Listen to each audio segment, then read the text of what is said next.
Hello, it's Dan Morkin with Morkin Real Estate. Just wanted to share some good information in a quick video. This is an electric service panel.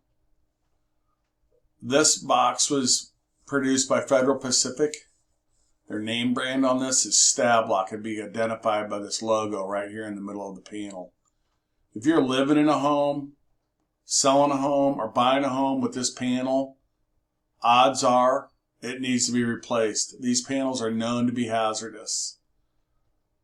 They are prevalent in Allen County in homes that were built between 1960 and 1980.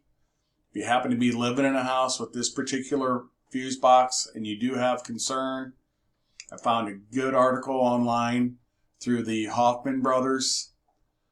The address to that website with the article is here. The article does a very good job breaking down the problems that have been discovered with this particular fuse box. I've negotiated with sellers on behalf of buyers to have these boxes replaced in homes that I have sold. It's just one of those things that not everybody knows, and I thought I would share. Okay? Have a good day.